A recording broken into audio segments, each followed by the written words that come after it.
जो अधिकारी रहे सीपीसी, उनके घर पर ईडी का रेड पड़ गया 10 जनवरी को। रेड पड़ते ही बहन जी का स्टेटमेंट उल्टा हो गया।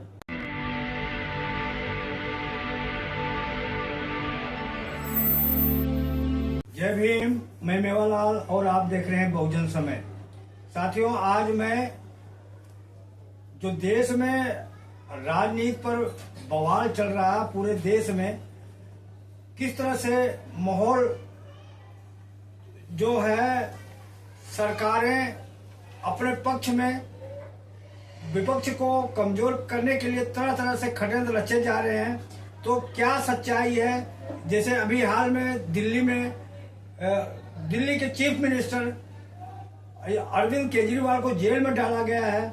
सर, डॉक्टर संजय बौद्ध जी, आपसे मैं पहला सवाल यही है कि जो देश में इलेक्टोरल बॉन्ड पर बवाल मचा हुआ है, इसके पीछे क्या है, आपको कारण नजर आ रहा है?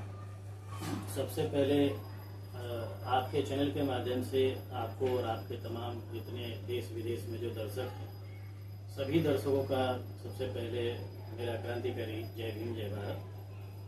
आपके चैनल के माध्यम से मैं यही बताना चाहूँगा कि जैसे आम लोग ये सोच रहे हैं कि बीजेपी एक पार्टी है, और मेरा ये ओपिनियन है कि बीजेपी एक पार्टी तो है, लेकिन बीजेपी का जो एजेंडा है वो ज़्यादातर लोगों के समझ से परे है, बाहर है। और उनके जो नेता हैं जो समय समय पर अपना स्टेटमेंट देते हैं, उसे भी समझ जाना चाहिए, लेकिन आम आदमी नहीं समझ पाता। बीजेपी का एजेंडा लॉन्ग टर्म है। Long term in the sense कि एक बार सत्ता में आने के बाद उनका जो एजेंडा है वो बहुत दूर तक है। और खुद प्रधानमंत्री भी कहते हैं कि जो है 2049 तक बीजेपी का जो एजेंडा है उन्होंने सेट कर रखा है। तो कहने का मतलब ये है कि भारत का जो भी स्ट्रक्चरल इंस्टीट्यूशनल जो चेंजेस जो कर रहे हैं या बीजेपी कर रही है, जो आरएसएस का एजेंडा था, उसके लिए लॉन्ग टर्म पॉलिटिक्स में बने रहना जरूरी है। और उसके लिए जो है एक बहुत बड़ा जो है फंड्स का होना भी जरूरी है। इसके लिए उन्होंने 2017-18 में इलेक्टोरल बॉन्ड जो है जो भी है इन्होंने क्रिएट किया, बनाया, जो कि अनकॉन्स्टिट्यूशनल है, इलीगल है according to supreme court of India. Electoral bond के माध्यम से उन्होंने, बीजेपी ने लगभग 2017 के बाद अभी तक कम से कम 80 अरब रुपए, 8,000 करोड़, 80 अरब रुपए तो कम से कम बीजेपी को चंदा आया। बीजेपी ने जो इतना बड़ा जो फंड्स बीजेपी के पास है, इसके माध्यम से उसने तमाम स्टेबल स्टेट गवर्नमेंट को उसने कोलैप्स करवाया। हजारों करोड़ रुपए दिए गए एमएलएज को खरीदने में, और अच्छी वाली सरकारों को गिराया गया, और आज भी खरीद फरोख्त जो है जारी है। तो जो स्ट्रक्चरल चेंज जो करना चाहती है आरएसएस बीजेपी, उसके जो भी एजेंडे पॉलिसीज हैं, उसका एक पार्ट है इलेक्टोरल बॉन्ड। अब हजारों करोड़ रुपए जो बांटे जा रहे हैं एमएलएज को खरीदने के लिए, सरकारें गिराई जा रही, इसके लिए फंड चाहिए। इसके लिए उन्होंने ये काम किया है। अब ये समय है जनता को समझने का कि अगर डेमोक्रेसी को बचाना है, अपने इंस्टीट्यूशंस को बचाना है, तो इसका विरोध करें। और चुनाव संजय जी, आप एक सवाल किया था, मेरा आपसे काउंटर है। आपने कहा कि बीजेपी अपने एजेंडे पे काम कर रही है, तो हर सत्ता में जो आती है हर पार्टी अपना एजेंडे पे काम करती है। तो इसके पहले में जो पार्टियां सत्ता में, तो वो भी तो अपने एजेंडे में काम कर, इसमें बुराई क्या है? अपने एजेंडे पे काम कर रही है तो नहीं, हर पार्टी अपने एजेंडे पर काम करती है, उनकी पॉलिसी होती है, उनके अपने जो है ना कॉन्स्टिट्यूशंस होते हैं, सभी को पता है। बट जो बीजेपी की जो आइडियोलॉजीज है, जो इनके आरएसएस की आइडियोलॉजी है, इनके एजेंडे हैं, वो बाकी अन्य पार्टियों के नहीं है। अब आरएसएस का जो संविधान पढ़ेंगे तो हमें क्लियर हो जाता है कि जो है एंटी डेमोक्रेटिक इनकी आइडियोलॉजी है। लोकतंत्र में कभी इनका भरोसा रहा है, और लोकतंत्र के अगेंस्ट में, डेमोक्रेसी के अगेंस्ट में आरएसएस की स्थापना 1925 में हुई। तो ये बात क्लियर है कि हर पार्टी जब पावर में आती है तो अपने एजेंडे को लागू करती है।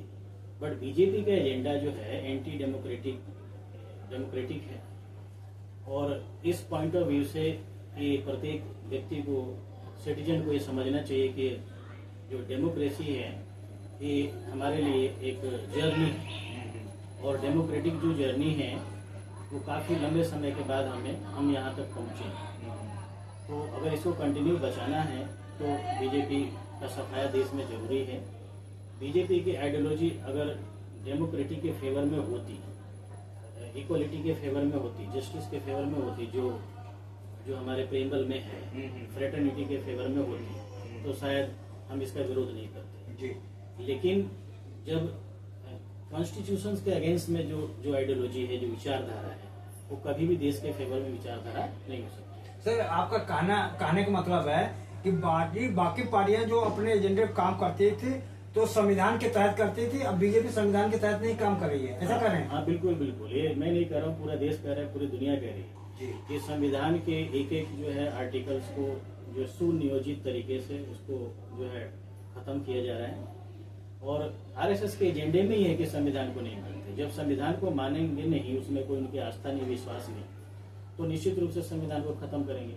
और आरएसएस की जो घिनौनी जो चाल है उसमें है कि वो खुद संविधान को खत्म नहीं करेंगे, वो जो बहुजन समाज जिसको हम कहते हैं इनके द्वारा ही करवाएंगे। अब आप अभी लेटेस्ट एक आप देख सकते हैं, सोशल मीडिया में आया था, राष्ट्रपति जो है द्रौपदी मुर्मू जी खड़ी हैं, वो क्या कहते हैं अडवाणी को वो देने के प्रमाण पत्र देने के, तो वहाँ वो खड़ी हैं, उनको दे रही हैं और मोदी जी बैठे हैं। तो कहने का मतलब ये कि ये बहुजन समाज के चाटुकार दलाल नेताओं के द्वारा ही डेमोक्रेसी को जो है डेमोलिश किया जाएगा, ये उनकी चाल है और संविधान विरोधी है, समता मूलक समाज विरोधी है और निश्चित रूप से बीजेपी अपने एजेंडे पर अग्रसर आगे बढ़ती जा रही है। हमारे पास या पूरे देश के लोगों के पास एक बड़ा हथियार है कि कमिंग इलेक्शंस में इसको जो है जड़ से उखाड़ा जाए। जी रमेश बाबू, आप पहले जो भी डॉक्टर संजय बोल रहे थे, तो क्या इनकी बात में सच्चाई है? नहीं, उन्होंने बात बिल्कुल सच कही है और लेकिन वो पूरा सच नहीं बोल रहे हैं। आज मैं थोड़ा और उसमें सच में जोड़ रहा हूँ। जी जी, ये हिंदू धर्म में शुरू में आप जानते होंगे कि गोबर गणेश की पूजा हुआ करती थी, आज भी होती है, आज भी होती है ना। हाँ। तो ये गोबर गणेश पार्टी है और गोबर गणेश जो गोबर गणेश बनाते हो और उसी की पूजा करवाते हैं, आप ही किसी को इतना मूर्ख बनाओ कि गोबर गणेश की पूजा करनी पड़े, तो आपसे पहले तो वो जो बेवकूफ बनेगा उससे ज्यादा पागल तो आप है ना। सर का तो आस्था का मामला है सर, कहाँ है आप इसमें आप कूद रहे हैं? नहीं, कूद नहीं रहा हूँ, दिमाग तो वही है ना, इलेक्टोरल बॉन्ड के पीछे मानसिकता वही गोबर गणेश है।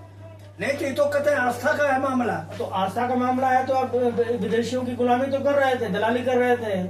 आज भी जो इलेक्टोरल बॉन्ड लेकर के आया, इसके बारे में लोगों को, बहुत कम लोगों को पता है। विदेशियों के दबाव में लेकर के आए थे और विदेशियों के दबाव में लेकर के आए थे, विदेशियों ने इन लोगों को उल्लू बना दिया था, दिमाग में तो कुछ है ही नहीं। और पाकिस्तान से इन्होंने चंदा लिया और पता नहीं किन लोगों से चंदा लिया है, वो तो खुलेगा तब आएगा बात ना। इधर पाकिस्तान को गाली देते हो और उधर वहीं से चंदा लेते हो। जो गौ माता की पूजा करते हो, जो गौ हत्या होती है, उन्हीं से चंदा ले रहे हो 250 करोड़। हाँ, 250 करोड़। और बोलते हो कि नहीं हम गौ माता की जय बोलते हैं, गौ रक्षा करें, गौ नाम रक्षा के नाम पर हजारों लाखों की हत्या करते हैं। तो ये जो आप ये गोबर गणेश करते हैं, ये दिमाग क्या है? गोबर गणेश से दिमाग में गोबर भरा हुआ। सर आपके प्रश्नों से मेरा एक सवाल बन रहा है। हाँ। आप गोबर गणेश बात कर रहे हो, तो ये तो हिंदुओं का आस्था है सर। आप कैसे कर रहे हो कि गोबर गणेश की बात? इनका तो हिंदुओं का आस्था है इस पर। वो कहता है कि जिस तरह से संविधान सभी धर्म को मानने की इजाजत है, तो अपने आस्था के अपने धर्म को मानते हैं, तो आप इसमें कैसे आप इंटरफेयर कर सकते हैं? देखिए, आदमी, डार्विन कहता है कि आदमी आगे बढ़ता है, गोबर की पूजा भी करेगा तो उसको छोड़ दो, फिर वो बढ़ जाएगा आगे। इसको रोज रोज वहाँ मंत्र पढ़ाने की क्या जरूरत है गोबर गणेश का? और ये उसका मूर्ति बनाने का क्या काम है? आदमी अपने से स्वायत्त, उसको धर्म का काम है लोगों के चाल चरित्र को ऊंचा उठाना। ये गोबर गणेश में कौन सा चाल चरित्र है? तो और आप सवाल आपने पूछा इलेक्टोरल बॉन्ड का, वहीं पर टिकता हूँ मैं। ये इलेक्टोरल बॉन्ड के पीछे जो दिमाग है, उन लोगों की कैपेसिटी ही नहीं है कि संविधान को समझ सकें। लिखा काला अक्षर भैंस बाप, हमारे गांव में कहा जाता था, तो पढ़ते थे पुराने में, पढ़ लिख भैया लखनचंद पाड़ा, ये पढ़ लिख भी लेंगे तो वही लखनचंद पाड़ा रहेंगे। ये जो है ये देश की संप्रभुता का सवाल है। संविधान में है कि आप विदेशियों से लेकर के पैसा चुनाव नहीं लड़ेंगे, फिर कानून लाते हो कि हम विदेशियों से लेकर के पैसा और अपने देश का चुनाव लड़ेंगे। अरे भाई, कोई पाकिस्तान तुमको पैसा देगा तो तुमको आगे बढ़ाने के लिए देगा कि तुमको गिराने के लिए देगा? और भारत इतना गरीब हो गया कि पाकिस्तान से चंदा लेगा वो लड़ने के लिए, और बोलते हो अपने मुंह टाइट करते हो कि नहीं हम तो 56 इंच का सीना है। अरे 56 इंच का सीना है तो पाकिस्तान से चंदा क्यों ले रहे हो, और ये गाय काटने वालों से चंदा क्यों ले रहे हो? इसीलिए बवाल बचा हुआ है। हाँ, बवाल तो अब तो हिंदुओं को अब पता चलेगा ना कि सच में हम गोबर गणेश की पूजा कर रहे हैं क्या। ये गोबर गणेश का बनाने वाले यही है, तो ये अंग्रेजों की भी गुलामी करते थे, अभी भी गुलामी कर रहे हैं। पाकिस्तान की गुलामी करने वाले सारे बड़े हिंदुओं को देख लीजिए, आरएसएस के और बीजेपी की सारी रिश्तेदारियां। मुस्लिम भी घर हैं, मुस्लिम या तो उनके ससुराल है या उनका इनके यहाँ ससुराल है, तो उनकी तो आपस में इस तरह से रिश्तेदारी है। ये लोगों को बेवकूफ बनाने के लिए जो है ये सारा चीजें किया था इन्होंने। इलेक्टोरल बॉन्ड को अंततः जो है माननीय उच्चतम न्यायालय ने बोल दिया ये गैर संवैधानिक है, और सभी लोग जान रहे हैं कि सर, लोग मांग कर रहे हैं कि जो इलेक्ट्रॉनिक बॉन्ड है इस पे खुलासा किया जाए कि कौन दिया, किसने दिया, क्यों दिया, कब दिया। तो इसके ऊपर राजनाथ सिंह ने जो अपने बयान दिया है वो किसी मीडिया में, तो उन्होंने कहा कि कल तो कहेगा कि भाई आपने वोट किसको दिया, तो ये तो आप किसी का पारदर्शी पे आप सवाल कर रहे हैं, क्या कहें? नहीं, आप जो है राजनाथ सिंह का सवाल लेकर के उनका जो भी बचा खुचा है वो गायब करवाना चाह रहे हैं। जी, आप देख रहे हैं कि लाल कृष्ण आडवाणी का क्या हाल हुआ, मुरली मनोहर जोशी का क्या हाल हुआ। आप राजनाथ सिंह के बारे में अब सवाल पूछ करके आप चाहते हैं कि उनका भी वही हाल हो। राजनाथ सिंह बेचारे जो है वो ठीक है, वो उतना बोल पा रहे हैं, वो भी बहुत है। अच्छा, हाँ, आप तो गनीमत के कि वो उतना बोल पा रहे हैं, उनकी मजबूरी है। हाँ, अब जाकर के आडवाणी जी से बुलवा लीजिए, मजबूरी है, नहीं कोई बोलने की हालत में ही नहीं है। तो ये बात है, भाजपा के अंदर भी जो है इस तरह से चल रहा है। क्या सोच रहे हैं कि बाहर गुड़ गोबर करोगे तो पहले तो तुम्हारे दिमाग में गुड़ गोबर होगा ना, तुम्हारे घर में ही गुड़ गोबर होगा। भाजपा के अंदर गुड़ गोबर हो रहा है, बाहर तो हो ही रहा है, अंदर भी हो रहा है। अच्छा सर, नेक्स्ट सवाल संजय जी आपसे मैं पूछना चाहूंगा कि अभी जो पहली बार दिल्ली जेएनयू में जय भीम का नारा बुलंद हुआ और एबीवीपी वहां पर मुंह की हार खानी पड़ी, तो इस हालात में आपको क्या लगता है कि आने वाले समय में बीजेपी को हराना असंभव है? देखिए, सबसे पहले इसके बारे में जो मेरे मित्र उमेश बाबूजी हैं तो इसका जवाब शायद दे चुके हैं। नहीं, इसमें नहीं दिया है। ठीक है, और मेरा ये कहना है कि उमेश बाबूजी जो हैं is my father in economics, तो हर तरह के जो भी क्वेश्चंस होते हैं रिलेटेड टू इकोनॉमिक्स में इनसे पूछता हूँ। तो जहाँ तक ये क्वेश्चन है तो इस पर मेरा क्लियर कट ओपिनियन है, और इसका जवाब माननीय कांसीराम जी ने आपकी अदालत में वो दिया था। जब रजत शर्मा ने कांसीराम साहब से पूछा था कि आपके लिए जो है मोस्ट चैलेंजिंग पॉलिटिकल पार्टीज कौन है, कांग्रेस और बीजेपी, तो उसका जवाब हंसते हुए माननीय कांसीराम साहब ने दिया था कि नीदर बीजेपी नॉर कांग्रेस, ना तो बीजेपी और न ही कांग्रेस। तब इसका जवाब उन्होंने दिया था कि मेरे लिए जो चैलेंजिंग पॉलिटिकल पार्टी है वो कम्युनिस्ट पार्टी ऑफ इंडिया है, उसका जवाब दिया था। तो उसका जो है इंटरप्रिटेशन भी किया था, व्याख्या भी किया था कि वाई क्यों। तो साहब ने बताया था कि जो कम्युनिस्ट पार्टी ऑफ इंडिया है इसमें हमारे देश के तमाम जो ट्राइबल जो एरियाज के लोग हैं, जो ट्राइब्स हैं या हमारे एससी समुदाय के जो गरीब लोग हैं, खासकर जो छत्तीसगढ़, महाराष्ट्र, जो है मध्य प्रदेश, बिहार, झारखंड, वेस्ट बंगाल, आंध्र प्रदेश, ये जो एरियाज है जहाँ पर ज़्यादा ट्राइबल कम्युनिटी के लोग हैं या हमारे लोग हैं, तो इन लोगों का जो है मैंने जो जो माइंड है, माइंड ब्रेन वॉश करके सीपीआई ने, कम्युनिस्ट पार्टी ऑफ इंडिया ने अपने पार्टी में इस्तेमाल लंबे समय से करती आ रही है। तो हमारे जो लोग हैं यहाँ पर जो है मिस यूज उनका होता है कम्युनिस्ट पार्टी ऑफ इंडिया, जबकि कम्युनिस्ट पार्टी ऑफ इंडिया जो है वो उन्हीं लोगों की पार्टी है जो कांग्रेस और बीजेपी में है। एक तरफ कम्युनिस्ट पार्टी ऑफ इंडिया के लोग कहते हैं धन धरती बटके रहेगी, और धन भी उसी के पास है, धरती भी उसी के पास है, तो ना धन बटी ना धरती बटी। और लगातार इतने लंबे समय तक उनकी गवर्नमेंट वेस्ट बंगाल में थी, और इसके बाद भी जो है जो वेस्ट बंगाल कंगाल हो गया और वहां से मजदूरों को भागना पड़ा दूसरे स्टेटों में। तो जो आपका क्वेश्चन जेएनयू का है, तो मेरा इसमें क्लियर कट ओपिनियन है कि इससे कुछ नहीं होने वाला है। वो आज चाहे एबीवीपी को हरा दें, कल बीजेपी को हरा दें, इससे कुछ नहीं होने वाला है। अगर वास्तव में जैसे हमारे वरिष्ठ साथी उमेश बाबूजी ने कहा कि बहन जी की भी सरकार बनी, और बहन जी की छोड़ो, अगर अखिलेश यादव या मुलायम सिंह यादव बहन जी की बात करें, लालू यादव की ओवरऑल बात करें, तो आज बिहार में तो लगभग 30 साल से बहुजनों की सरकार है कि नहीं? हुआ क्या बिहार में? आज भी जो है एजुकेशन में सबसे पीछे है कि नहीं? जो पर कैपिटल इनकम में सबसे पीछे, हेल्थ में सबसे पीछे।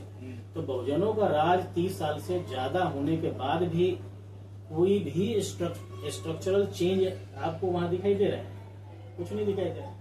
तो मेरा क्लियर कट ओपिनियन ये है कि जब तक हमारे बहुजन समाज में जब अवेयरनेस नहीं आएगी, जब तक लोग इन बातों को, पॉलिटिकल सिस्टम को, इंस्टीट्यूशनल सिस्टम्स को जब तक जानेंगे नहीं, जब तक वहां जाएंगे नहीं, बजट के बारे में नहीं जानेंगे, जो भी हमारे देश का जो फाइनेंस है उसके बारे में नहीं जानेंगे, स्ट्रक्चरल चेंज होगा कैसे, तब तक हमारा भला होने वाला नहीं है। ब्यूरोक्रेसी में हमारे लोग नहीं है, जुडिशियरी में नहीं है नहीं, मीडिया में नहीं है, तो स्ट्रक्चरल चेंज करेगा कौन, होगा कैसे? वो तो कल को मायावती को प्रधानमंत्री बना सकते हैं, लेकिन उसे होगा क्या? वो तो जैसे वो कहेंगे वैसे करेंगे। तो एबीवीपी को हरा दे, बीजेपी को हरा दे, कोई बहुजन नेता बन जाए, तो यही मेरा मानना है कि इससे कुछ भी होने वाला नहीं है। अगर लॉन्ग टर्म कोई स्ट्रक्चरल चेंज आप चाहते हैं तो उसके लिए पॉलिसी बनानी पड़ेगी, अवेयरनेस पर ध्यान देना पड़ेगा, ज्यादा से ज्यादा एजुकेशन को प्रमोट करना पड़ेगा, और एजुकेशन अलॉन्ग विद अवेयरनेस, तब जाकर कहीं हमारे लोग इस सिस्टम में जब आएंगे, सिस्टम को समझेंगे, तब जाकर स्ट्रक्चरल चेंजेज होंगे, और तब बहुजनों की स्थिति बदलेगी। मेरा ये ओपिनियन। जी, आपने मानवर काशीराम का नाम लिया, तो मानवर काशीराम ने एक बार कहा था कि हमको मजबूत सरकार नहीं चाहिए, हमको मजबूर सरकार चाहिए। इस पे आपका क्या कहना है सर? उस पे वो तो ये जो शब्दों का जो इसमें यूज हुआ है, वो शब्द ही बताते रहे, है कि नहीं? तो कहने का मतलब है कि अगर मजबूर सरकार होगी तो काम करेगी, सीधी सीधी बात है। उसको गवर्नमेंट कोलैप्स होने का डर रहेगा, वो हमारी हर बात को मानेगी। आज जब मजबूत होगी तो तानाशाही करेगी। इसका मतलब उदाहरण है कि बीजेपी आज जो मजबूत बनी है इसलिए काम नहीं कर रही है। बिल्कुल तानाशाही आज पूरे देश में है। और इंदिरा गांधी को कहा जाता है कि 1975 में इंदिरा गांधी ने इमरजेंसी लगाया, उससे तो ज्यादा बुरा हालात इस समय है। इस समय भी वही हालात है जो इनके खिलाफ जो मतलब जो भी आवाज लोग उठाते हैं जेल में चले जाते हैं। बहुत सारे तमाम अभी उदाहरण है। तो कहने का मतलब कि वो जो इमरजेंसी था वो एक फॉर्मल था और अभी इनफॉर्मल इमरजेंसी चल रहा है। तो इसका कारण क्या है? इसका कारण यही है कि गवर्नमेंट जो है वो स्टेबल गवर्नमेंट है, फुल मेजोरिटी की गवर्नमेंट है, मजबूत गवर्नमेंट है, इसलिए तानाशाही है। अगर यही इनके पास 273 इनके एमपी अगर होते तो मुझे लगता है कि ये जो आज पूरे देश में जो हाहाकार का माहौल है, पूरे देश में एक हॉरर क्रिएट किया जा रहा है या एक डिक्टेटरशिप चल रहा है, वो शायद नहीं होता। अभी जो है मुख्तार अंसारी का आप देख लीजिए, जो उनकी धर्मपत्नी है तो उन पर इनाम घोषित कर दिया है। तो ऐसा पहली बार ये देखने को दुनिया में किसी दुनिया के किसी मुख्तार अंसारी पे आऊंगा, सवाल लूंगा मैं इसी पे। इनसे उमेश बाबू से पूछना चाहूंगा सर, जो मानवर काशीराम ने कहा था कि मजबूत सरकार नहीं मजबूत सरकार चाहिए, आज बीजेपी जो मजबूत है उसी के फायदे उठा रही है सर। देखिए, जब पॉलिटिक्स में जो ये काफी प्रिंसिपल का सैद्धांतिक सवाल है। कभी भी बाबा साहब ने भी लिखा है कि हुकूमत आपको गुलाम ना बना सके, इतना आपको ख्याल रहना चाहिए। तो इतनी ताकत ना दो किसी को कि वह आपके देश को बेच करके चला जाए। तो ताकत का दुरुपयोग होता है, राजनीति में हमेशा ताकत का दुरुपयोग होता है। उसी बात को कांशीराम जी ने कहा कि हमको मजबूत सरकार नहीं चाहिए, मजबूर सरकार चाहिए। वो भाषा ऐसी थी सारी दुनिया समझ सके। और आप देखेंगे कि इसके पहले मजबूर सरकारें थी, लंगड़ी सरकार उसको कहा। हाँ, लंगड़ी सरकार जी। बात मोदी का नहीं है, चाहे बीजेपी का नहीं है, इनके पीछे विदेशी ताकतें हैं। जो अभी तो इलेक्टोरल बॉन्ड का खुलेगा हिस्ट्री तो पता चलेगा कि जो कंपनियां घाटे में थी वो 100 करोड़ अपने जो कंपनियां को 100 रुपया प्रॉफिट हो रहा है वो 1000 रुपया जो है 10 गुना ज्यादा चंदा दे रही है। तो उसके पीछे कौन कौन सी विदेशी कंपनियां थी, क्या क्या नेटवर्क था, वो तो पता नहीं है, बाद में पता चलेगा। लेकिन लोग अंदेशा जता रहे हैं कि इनके पीछे बहुत सारी विदेशी ताकतें हैं जो इनको भारत को ध्वस्त करने के लिए कोशिश कर रहे हैं। आप देख रहे हैं ना इजराइल का और गाजा का। हाँ, इजराइल ने वो फिलिस्तीनियंस को जो है परेशान किया हुआ था, तो आमने सामने दिख रहा है। अभी जो यूनाइटेड नेशन में चल रहा है तो फिलिस्तीन में अंदर हाहाकार मचा हुआ है। तो उसी तरह से कुछ चीजें होंगी जो पता नहीं चल रही है। लोगों को तो इतना ही मालूम है कि जब अंग्रेज थे तो अंग्रेजों की गुलामी ये करते थे, लेकिन आज की तारीख में किसकी बात मान कर ये ऐसा कर रहे हैं। एक चीज समझ निकल करके आया कि पाकिस्तान से चंदा लेते थे और गाय काटने वालों से चंदा लेते थे। बाकी चीजें अभी निकलनी है। अभी जो है उस पर देखिए कब निकल के आता है। हमारे लोगों को उस पर रिसर्च करना चाहिए। ठीक है सर। डॉक्टर संजय जी, आपसे मैं कड़ी सवाल आपसे पूछ रहा हूँ कि देश में जिस तरह से मुख्तार अंसारी को बाहुबली कहा जा रहा है, ये आतंकी था, पूरा ध्वंस जमा रहा था पूर्वी उत्तर प्रदेश में, तो क्या उनको अगर हार्ट अटैक हुआ है, गवर्नमेंट में इसमें कहाँ इन्वॉल्व करे, इनको जहर दिया गया है, तो आपको क्या लगता है सरकार का साजिश है या क्या कहते हैं जो उनका हार्ट अटैक हुआ है उनको साजिशन जहर दिया गया? आपका क्या मानना है इस पे? देखिए, इस सवाल का जवाब जो देने से पहले आपको थोड़ा सा पास्ट में आप जाएंगे तो हमारे होम टाउन सिवान डिस्ट्रिक्ट के थे मोहम्मद शहाबुद्दीन। तो अभी तो मैंने अपने आंखों से देखा और मोहम्मद शहाबुद्दीन से कई बार मैं मिला भी और आरजेडी से थे। तो हमारे सिवान में मोस्टली जो दलित कम्युनिटीज के जो लोग हैं, ओबीसी और मुस्लिम्स, मतलब जो जनरल वाले हैं, उनको छोड़कर सभी लगभग शहाबुद्दीन से लोग जुड़े थे। अब क्या है नहीं बता सकता। तो मैंने अपने आंखों से देखा है कि शहाबुद्दीन ने जो सामंतवादी व्यवस्था थी उसके खिलाफ ऐलान जंग किया। शहाबुद्दीन ने सामंतवादी व्यवस्था में जो जैसे पाल सिंह हुआ करता था, माफिया, आज जो है बहुजन समाज में तो खैर इतने बड़े लोग नहीं है, कम है, लेकिन मुस्लिम समाज में ऐसे आपके पूर्वांचल में 2-3 ऐसे लोग थे जिन्होंने जो है सामंतवाद के खिलाफ लड़ाई लड़ी। उसमें मोहम्मद शहाबुद्दीन का आप बहुत जब स्टडी करेंगे या इतिहास जानेंगे तो आपको मिलेगा कि उन्होंने सामंतवाद के खिलाफ आवाज उठाई और सामंतवादी व्यवस्था के जो पोषक लोग थे उनको ठिकाने लगाए, जिसमें पाल सिंह का नाम मैंने आपको बताया, ददन पांडे का नाम जो मोतिहारी जिले का एक माफिया होगा। आज भी आप इनका हिस्ट्री उठाएंगे तो आपको मिलेगा कि एक माफिया अगर मुस्लिम में मिलेगा तो 50 माफिया इनके ग्रुप में है, लेकिन वो माफिया नहीं है, वो देशभक्त है। इनके नजरों में वो देशभक्त है। माफिया केवल मुसलमानों में और शूद्रों में, दलितों में तो कोई है नहीं। अब इनका एक चाल चरित्र देखिए, कांशीराम दलितों के नेता, बाबा साहब दलितों के नेता, अटल बिहारी वाजपेयी देश का नेता, यही सेम फार्मूला यहाँ लगाते हैं। सामंतवाद के खिलाफ जो है मुख्तार अंसारी ने लड़ा, अफजल अंसारी अभी लड़ रहे हैं, अतीक अहमद लड़े। अब उस जो है माहौल के दौरान कुछ गलतियां भी हुई, ऐसा नहीं कि सारे सही काम की, लेकिन कुल मिलाकर नेगेटिव और पॉजिटिव दोनों अगर देखा जाए, एनालिसिस किया जाए, तो ये है कि उन्होंने सामंतवाद के खिलाफ आवाज उठाई इन लोगों ने। और एक ही समय इन द सेंस रमजान के महीने में कोरोना काल में शहाबुद्दीन की हत्या हुई, रमजान के महीने में अतीक अहमद की हत्या हुई, रमजान के महीने में मुख्तार अंसारी की हत्या हुई।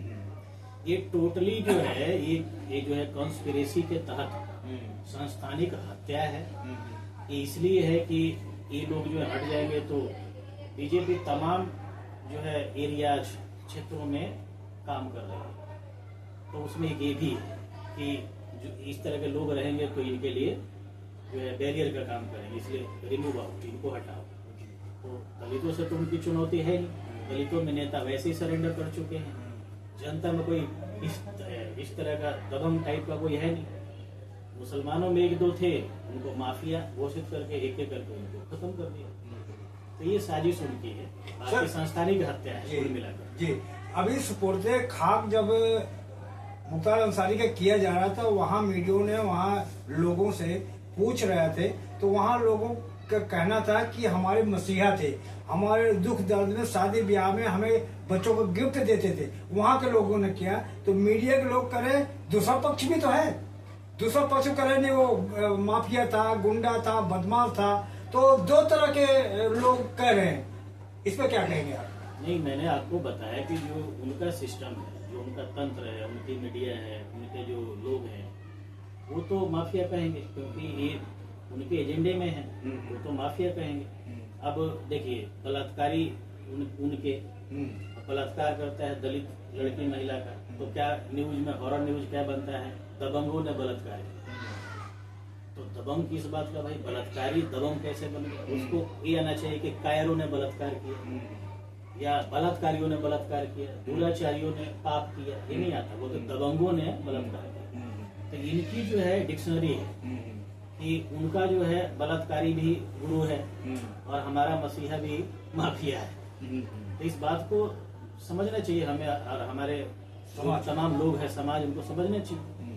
सर, आप कैसे इसको देख रहे हैं कि एक तरफ जो अगर जो पीड़ित समाज से थोड़ा उभरता है और मुसलमान से थोड़ा उभरता है, उसको आतंकवादी, दबंग, बाहुबली ऐसे नाम से किया जाता है, जैसे रमाकांत यादव का कहा जाए, मुख्तार अंसारी को कहा जाए, और ये इनका आतिक अहमद को कहा जाए, और इनमें जैसे ब्रजेश पाठक है, बहुत से ऐसे बहुत सारे बाहुबली उसमें है, लेकिन उनको क्यों नहीं इतना कहते कि आतंकवादी है, गुंडा है, बदमाश है। अभी यूपी में तो 10 आतंकवाद ये बाहुबली का नाम घोषित क्यों नहीं किया जाए, केवल मुख्तार अंसारी और आतिक अहमद का नाम आ रहा है। इसमें आपका क्या एनालिसिस है? देखिए, पहली बात, मैं आपकी बात से सहमत नहीं हूँ। उसका कारण यह है कि जो बातें आप बता रहे हैं ना, ये रेडीमेड विद्वानों की बोली हुई बातें हैं। जमीन के लोग जमीन की बात बोलते हैं, रेडीमेड विद्वानों की अपनी दुनिया है, वो पेड है, और उनको पैसा देने वाला जितनी चाबी भरी राम ने उतना चले खिलौना। अच्छा, तो वो लोग जो है उतना ही बोलेंगे जितना चाबी भरा गया है। जो जमीन पर जो बात होगी, जहाँ चाबी कोई नहीं भरी गई है, वहाँ लोग जो बात बोल रहे हैं वही सही है। तो रेडीमेड लोगों का बात पर हमसे चर्चा करवाएंगे तो मुझे भी शर्म आएगा, मैं उस पर चर्चा नहीं करना चाहता। मैं आप जमीन का बात बताइए। जमीन का, तो जमीन का बात, वहाँ 2 लाख लोग आ रहे हैं किसी के जनाजे में। भारत की हिस्ट्री में बाबा साहब, मोहम्मद रफी, और उसके बाद अन्ना दुराई, जवाहरलाल नेहरू जी, उसके बाद इन्हीं का नंबर आता है जिसके जनाजे में इतने लोग आए हैं। लेकिन मीडिया तो दिखाता नहीं सर। तो मीडिया नहीं है, वो रेडीमेड जो है विद्वान है, उनको पैसा मिलता है, वो उसका काम वो करते हैं। आप उनसे पूछिए जिनको पैसा नहीं मिल रहा है और जो जमीन पर है, प्यार से आए हैं, 100 किलोमीटर से, 50 किलोमीटर से, 40 किलोमीटर से पैदल चल करके जनाजे में आ रहे हैं लोग, पैर में जूता चप्पल नहीं है, आप दिखती नहीं है क्या किसी को? तो ये चीजें हैं। अब ठीक है, 2 पक्ष होता है। क्या जीसस को मारने वाले लोग उनको गंदा नहीं कहते थे? मार्टिन लूथर को मारने वाले लोग उनको गंदा नहीं कहते थे? गांधी को मारने वाले लोग उनको गंदा नहीं कहते थे? बाबा साहब को देशद्रोही नहीं लगाते थे, किसको नहीं देशद्रोही लगा रहे हैं। तो ये अभी ये चलता रहता है, लेकिन निष्पक्ष मीडिया का काम है कि जमीन की बातों को ले और उसको लोगों के बीच में ले जाए। अच्छा सर, काशीराम कहते थे कि हमारे 3 दुश्मन है, मनी, मीडिया, माफिया, इससे दूर रहना चाहिए। लेकिन आज हमारे नेता में देखता हूँ कि जैसे हमारे जैसे छोटे चैनल है, इनमें इंटरव्यू देने के लिए वो आते नहीं, और बड़े बड़े मीडिया जिसको मानो काशीराम से दूर रहिए वहीं जाके पीसी करते बुलाते हैं। तो मीडिया के बारे में आपका क्या मानता है कि आपको ये जो बहुजन मीडिया है, जो सोशल मीडिया है, ये गलत न्यूज फैलाता है, गलत समाचार देता है, सही मीडिया, बड़े मीडिया सही खबर पहुंचाते हैं, क्या कहना है आपका? देखिए, ये प्रकृति का नियम है कि बकरा जो है ना, अगर आपने बकरा पाल रखा है तो बकरा जब के अंदर जब मांस हो जाएगा तो आप उसको बेच देंगे, नहीं तो कोई चुरा लेगा। अब आपके घर में जितना भी थोड़ा मांस वाले, थोड़ा दिमाग वाले होते हैं, उनको कोई चुरा लेता है, हलाल कर देता है, या आप ही बेच देते हैं, कोई पता नहीं। तो जितने नेताओं की बात बोल रहे हैं कि वो चले जाते हैं उधर, हम वो चुराए हुए या हलाल किए हुए या जो किए हुए वो बेकार है आपके लिए, वो गए काम से, उनका नाम सत्य हो गया, ठीक है ना। तो उसको बोलते हैं अंदर से खोखला हो गया, तो कुछ नहीं, रात में सोते हैं ना, दवा की गोलियां खा के सोते हैं, नींद नहीं आती है, न इधर के है ना उधर के, माया मिली न राम मिले, इज्जत आबर हो गई समाज में, और इधर जहाँ वहाँ कुत्ते की तरह पड़े हुए हैं। देखा है ना कभी कभी आपने कि किस तरह से कोई पूछता नहीं है नेताओं को, हमने देखा है करीब से।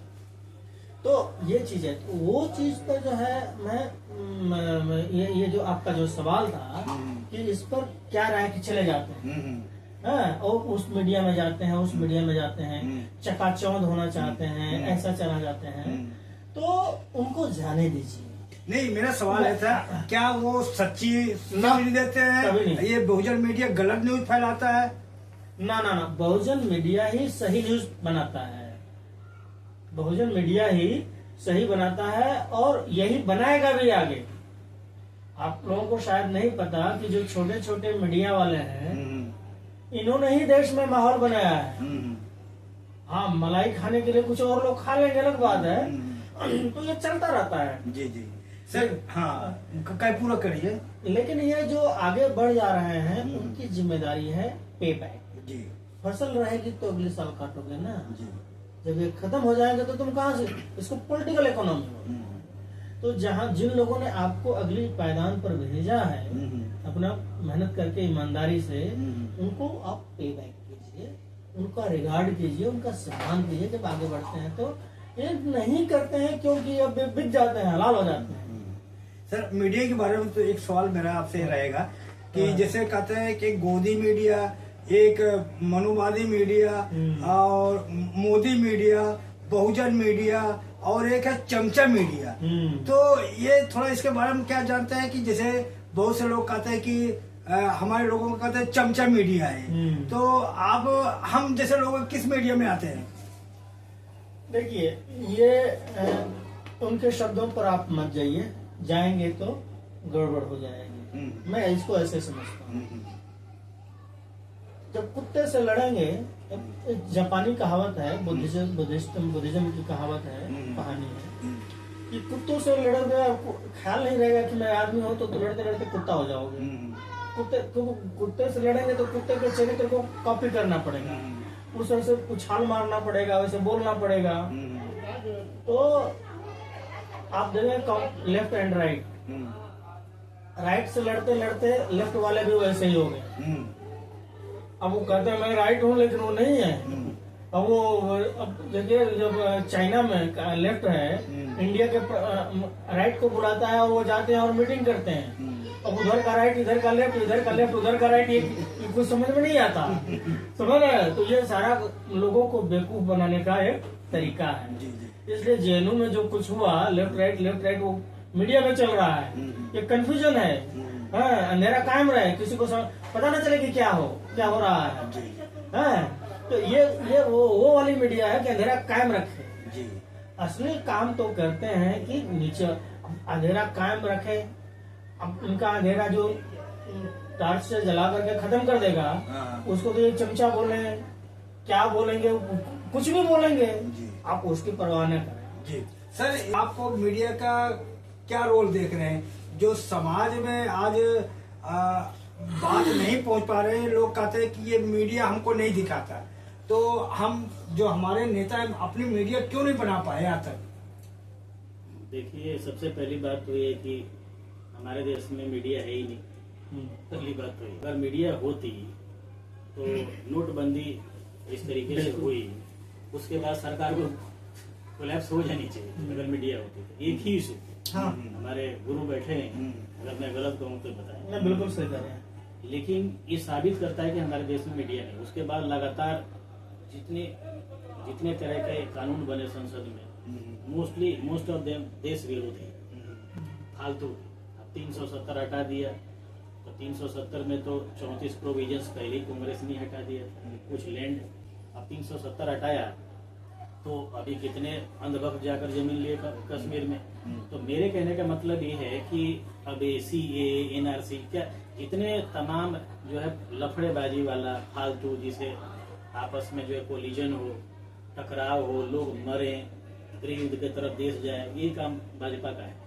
तो अगर मीडिया होती, एक इशू को अगर मीडिया ईमानदारी से दिखाए, बिल्कुल सही। तो I think that is enough, है कि नहीं? एकदम हाँ। पर्याप्त है कोलैप्स ऑफ है कि नहीं? लेकिन ऐसा नहीं हुआ, लगातार चल रहा है। तो एक तो क्लियर कट की मीडिया हमारे देश में नहीं है तो उनकी पर्सनल मीडिया है, उसके कई सारे अलंकारों से नवाजा जाता है। गोदी मीडिया, ब्राह्मणवादी मीडिया, मोदी मीडिया, पता नहीं क्या क्या। अब मीडिया जो है वो है सोशल मीडिया, जो हमारे जो भी देश में ग्राउंड लेवल पे जो थोड़ा बहुत समझ में आता है, कहीं कुछ हो रहा है तो आपके जैसे जो लोग हैं जो इस फील्ड में हैं उनके द्वारा समझ में आता है। ये दूसरी बात है। तीसरी बात कि हम इसके लिए गोदी मीडिया को इसलिए हम नहीं कोसेंगे क्योंकि हमारे बहुजन समाज में ऐसा नहीं कि सत्ता नहीं है, और एक बार रेड पड़ता है तो 500 करोड़ जब्त हो जाता है, और 200 करोड़ में एक अपना टीवी चैनल ओपन हो सकता है।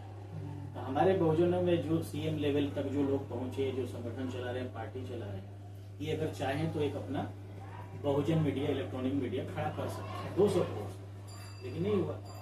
तो हम अब किसको दोष दें? तो कहने का मतलब ये है कि जब चारों तरफ अंधेरा है, उस अंधेरे में आप लोग एक चिराग जला रहे हैं, उसके द्वारा हम अपनी बात को पहुंचा रहे हैं या लोगों की बात हमारी तक पहुंच रही है। तो इसलिए मैं चाहूंगा कि जो सोशल मीडिया है वही बहुजन मीडिया है, वही हमारी मीडिया है, वही सच्चा मीडिया है, वही सच्चा मीडिया है। सर मैं लास्ट सवाल पूछ रहा हूँ कि कोई भी वीडियो मेरा बड़ा हो रहा है, मेरा तो बहुत सारे सवाल थे, लेकिन मैं लास्ट सवाल पूछ रहा हूँ कि आज जो देश में 2 गठबंधन बन रहे हैं, एक इंडिया गठबंधन, एक NDA गठबंधन, लेकिन बहुजन कहाँ पे है? बहुजन को तो मुझे कहीं दिख नहीं रहा है कि उनका कहीं नेतृत्व मिल रहा हो, तो आखिर बहुजन समाज आखिर कहाँ जाए तो? इसका जवाब हमसे अच्छा हमारे गुरु उमेश बाबू देंगे, तो मैं चाहूंगा कि इसका जवाब वहीं दे। जी, फिर भी कुछ ओपिनियन तो आपको? नहीं, मेरा ओपिनियन ये है कि इसके लिए दूसरे को दोष देना, एक होता है दूसरे को दोष देने के बजाय अपना दोष देना ज्यादा हित है। जो हमारी जो बहुजन विचारधारा को, और बहुजन में तो खैर 85% है, तो अखिलेश यादव भी बहुजन में है, लेकिन विचारधारा की अगर बात करें तो उस कसौटी पर ये फेल है। लालू यादव उधर बिहार में है तो बहुजन के वो भी अंग हैं, लेकिन विचारधारा की बात करें तो वहाँ फेल है, लिटमस पेपर पे लोग फेल हो जाते हैं। तो ये उम्मीद का किरण जो कहते हैं बहुजन समाज पार्टी, जो बुद्ध, साहू, अम्बेडकर, फूले का जो मिशन है जिसको लेकर चल रही थी, वो निश्चित रूप से अभी जो है हमारे लिए जो है संक्रमण काल है। या तो इसकी पैरवी उस लेवल तक नहीं की गई, दिखाया नहीं गया, चैलेंज नहीं किया गया कि भाई हम भी हैं और हमारे बिना कुछ नहीं हो सकता, या फिर जो है कोई और कारण हो सकता है कि कोई ऐसी मजबूरियां रही हो जो ऐसा करने से जिसने रोका। अब खबरें तो ये भी आई थी कि जो है 19 दिसंबर को जो है दिल्ली में जो इंडिया गठबंधन की मीटिंग हुई, 22 दिसंबर को बैनी ने लखनऊ में मीटिंग की है और उसमें उन्होंने लगभग इंडिकेशन दिया इंडिया गठबंधन में शामिल होने का 22 दिसंबर को, और 10 जनवरी को अमित शाह ने खेला कर दिया। तो क्या खेला कर दिया, जितने लखनऊ में जो पार्क बने हैं उसमें जितनी मूर्तियां लगी हैं नोएडा में, तो उस समय के जो अधिकारी रहे सीपीसी, उनके घर पर ईडी का रेड पड़ गया 10 जनवरी को। रेड पड़ते ही बहन जी का स्टेटमेंट उल्टा हो गया, जहां इंडिकेशन था इंडिया गठबंधन में जाने का वो खत्म कर दिया गया। तो कहने का मतलब ये भी खबरें आई हैं, हम इस पर स्टैंप नहीं लगाते हैं कि कितनी इसमें सच्चाई है या, लेकिन आई हैं खबरें। जी। तो कुल मिलाकर दोनों तरफ से मुझे लगता है कि कमी है। इंडिया गठबंधन को जो लीड कर रहे हैं उधर से भी अप्रोच जैसा होना चाहिए वैसा नहीं हुआ जी, और हमारे तरफ से भी उस तरह का चैलेंज पेश नहीं किया गया। जी सर, आप इस पे क्या कहेंगे? अभी जो मैंने संजय जी से पूछा, इस पे आपका क्या मानना है कि जो गठबंधन बने हैं इंडिया और एनडीए, तो बहुजन समाज किधर जाए, इंडिया में जाए एनडीए में जाए, तो आपका क्या इस पे राय है? देखिए, आपका सवाल बहुत गंभीर है और जैसे संजय भाई ने बताया है उसमें मैं कुछ चीजें जोड़ना चाहूंगा। बहुजन की बात बोल रहे हैं, पार्टी की बात आपने नहीं पूछी। नहीं, बहुजन की बात बोल रहा हूँ, बहुजन समाज की बात आपने बोला। बहुजन समाज का कोई इंस्टीट्यूशन अभी है नहीं, ठीक है ना? लुड़कू बैगन है। हाँ, ये ऐसे ही है, ये बिना पेंदी का लौटा है जी। केवल पॉलिटिकल पार्टी है कुछ, हाँ। जो इनका वोट इधर ले लें उधर ले लें, ये वोट इधर से उधर जाते रहते हैं, ठीक है? अगर पॉलिटिकल स्टेमिना के लोगों को खत्म किया गया, आप देखेंगे तो सारी पार्टियों में पॉलिटिकल स्टेमिना के लोगों को खत्म कर दिया जाता है। बीजेपी में भी, कांग्रेस में भी, बसपा में भी और दूसरी पार्टियों में भी। आप देख रहे हैं महाराष्ट्र में क्या चल रहा है। तो अब ये सारी चीजें, अगर पार्टी दलितों की है, बहुजन टाइप का जो आप बोल रहे हैं, उसको सबसे पहले खत्म किया जाएगा है, और खत्म किया जाएगा तो ये तो अपोजिशन की साजिश है। लेकिन एज ए बहुजन होते हुए आपकी जिम्मेदारी क्या है? चुनौती देना, क्योंकि ये परिवर्तन काल चल रहा है, संक्रमण काल चल रहा है। बाबा साहब ने किया, कांशीराम ने किया, हमारे बीच में उस तरह की लीडरशिप को होनी चाहिए। एक चीज। दूसरी चीज का कारण क्या है? अगर हम चुनौती देते हैं कि आपके बिना इंडिया अलायंस की मीटिंग हमारे बिना नहीं हो सकती, हमारे बोलने के अंदर हमारे अंदर दम है क्या? हम 85% है, 85% नहीं, हम 25% है। जितना भी है केवल दलित, अकेले दलित बोल दें, दलित आदिवासी मिल करके बोल दें, सारे में से थोड़ा थोड़ा मिलकर तो बोल दें, लेकिन वो चीज कांशीराम ने जो बनाई थी सामाजिक व्यवस्था, वो तोड़ दी और भी सामाजिक व्यवस्था टूटी। अब ये जो हुआ है, और हमें दूसरा क्यों चाहेगा कि आप अखाड़े में 2 पहलवान लड़ रहे हैं, वो क्यों चाहेगा कि आप जो है जीतो? आपका वेलफेयर, आप आओ अखाड़े में ना, चुनौती दो कि हाँ हम भी हैं, लड़के दिखाओ। वो वाला मैकेनिज्म, वो वाली व्यवस्था बहुजनों ने अभी तक खड़ी नहीं की। जी, एक सवाल है सर, अभी हाल ताल में अखिलेश यादव ने एक बयान दिया कि अब जो लड़ाई है संविधान मंथन की है, तो संविधान को बचाने वाला एक तरफ है और संविधान को खत्म करने वाला एक तरफ है, तो इनके बीच जो विचारधारा आपको कैसे आपको लगता है? नहीं, ये बात को मैं पूरी तरह से मैं सहमत हूँ। अखिलेश की, मैंने उस इंडिया अलायंस की पूरी मीटिंग को मैंने देखा है, तो सभी लोगों को ये लग रहा है कि संविधान सच में खतरे में है, और यह बात पूरा जो पिछले 10 वर्षों में जो कार्यकाल रहा है उसे बिल्कुल साफ हो गया है। तो पहले दलित जो है वो और आदिवासी या बहुजन बोलते थे संविधान बचाना है, अब सब सारे लोग एक साथ बोल रहे हैं, तो ये वो सही बोल रहे हैं, वो संविधान बचाना। अब हमारा ये है, मैं सवाल वहां कर रहा हूँ कि बहुजनों का जो आरक्षण का मुद्दा है, जो रोजगार का मुद्दा है, जो देश के संसाधन बिक रहे हैं, चाहे और सारी चीजों हैं, उसमें उनका हक कहाँ है? अपनी दावेदारी कैसे पेश कर रहे हैं? वो अपना पेश कर ही नहीं रहे हैं। कांग्रेस बोल रही है, हम सलूट करते हैं, कांग्रेस ने बोला है, वो आपका जात गणना पे बोलो, जात गणना, हाँ, जाति जनगणना पर बोला है। तो अब जो अगर इस तरह की जो बातें बोल रहा है तो दलितों की भी जिम्मेदारी होती है कि उनको सपोर्ट करें भाई, क्योंकि देश अगर उनको सपोर्ट नहीं करोगे तो भाजपा चली जाए, तो जो देश को संविधान खत्म करने वाले वो आज खत्म हो जाएगी। तो जो जिस तरह से कांग्रेस ने बोला है कि हम जातिगत जनगणना करवाएंगे, आरक्षण पूरा करेंगे, कुछ कुछ बातें ऐसे उन्होंने बोला है, और तो हमको चाहिए कि उनको सपोर्ट करें। आरजेडी ने भी बोला है, अखिलेश को यादव को बोलने में थोड़ी शर्म आती है, लेकिन वो लालू यादव का परिवार वो बोल देता, बड़े बोल देता है, और मुलायम सिंह यादव के परिवार वाले थोड़ा शर्माते हैं। कुछ मामला होगा अंदर का, जैसे बहन जी का मामला है, इन्होंने बताया, उसी तरह से उनका भी कुछ मामला होगा। लेकिन अब उद्धव ठाकरे नहीं शर्माते, उन्होंने बोला जम करके। तो इस तरह से शरद पवार जी नहीं शर्माते। तो अब यही मेरे कहने का मतलब है कि ये जो बहुजनों का जो आवाज है, बहुजनों के अंदर कोई ऐसी अपनी व्यवस्था नहीं है, जो थी उसको खत्म कर दिया। अब दूसरे जो बोल रहे हैं, तो इतने 2024 में मैं यही आग्रह करूंगा कि जो आपके लिए ये बातें बोल रहा है सार्वजनिक मंच से, उसको आप सपोर्ट कीजिए। जी संजय जी, लास्ट से आपसे सवाल रहेगा कि अभी 14 अप्रैल आ रहा है, तो जो हमारे अम्बेडकरवादी है, तो उनका जन्मदिन क्या ये जहर वाली पूरी है, भंडारा जिसको कहा जाता है, उससे खा करके उनका जन्मदिन उनके विचारधारा को मनाए, या उनके विचारधारा का उनके पद पे उनकी बातों का चर्चा करके मनाए? कैसे अम्बेडकर जयंती को अपना सेलिब्रेट करें? अम्बेडकर जयंती या बहुजन समाज में जन्मे जितने महापुरुष हैं जी, किसी का भी जयंती मनाइए, तो मेरा ये मानना है कि एक खीर पूरी से काम नहीं चलेगा। उनके विचारों पर मंथन होना चाहिए, उनके विचारों पर सेमिनार्स होने चाहिए, उनके विचारों पर जो है डिस्कशन, डिबेट होने चाहिए।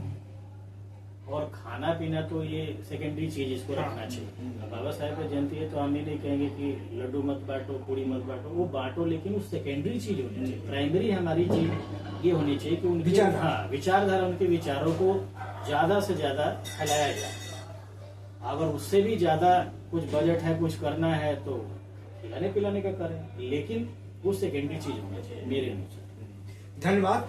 तो उमेश जी, आपसे यही मैं कहूंगा कि आज हमारे जो बहुजन चैनल है, बहुजन समाज, बहुजन समय, इसमें 2 शब्द जरूर बोले आप। नहीं, मैं आपका इस चैनल की बहुत सराहना करता हूं, और सारे दर्शकों को मेरा क्रांतिकारी जय भीम। और मैं यही कामना करता हूं कि आपका ये चैनल जो है बेहतरीन चीजों को लेकर के आए, ऐसी चीजों को लेकर के आए, हम उसमें पूरा सहयोग करेंगे जो अक्सर नहीं कही जाती है मीडिया में, और वो ऐसी बातों को, ऐसे तथ्यों को खोज करके लेकर के आए। हम लोगों से जो भी प्रयास हो सकेगा, जो हो सकेगा, हम प्रयास करेंगे। अपने मुखारबिन से सब्सक्राइब करने के लिए अपील थोड़ा कर दें। मैं सभी साथियों से निवेदन करूंगा, जितने भी लोग हैं इस वीडियो को देख रहे हैं, वे लोग कृपया इस चैनल को सब्सक्राइब करें और फॉरवर्ड करें। नॉलेज बुद्धम शरणम गच्छामि। अगर आपको लगता है कि इस वीडियो में कोई ऐसी चीज है जो आपके काम की है, उसे ग्रहण करें, उस नॉलेज को एक्सेप्ट करें और दूसरे के साथ शेयर करें। और यह शेयरिंग भी बहुत बड़ी शेयरिंग है।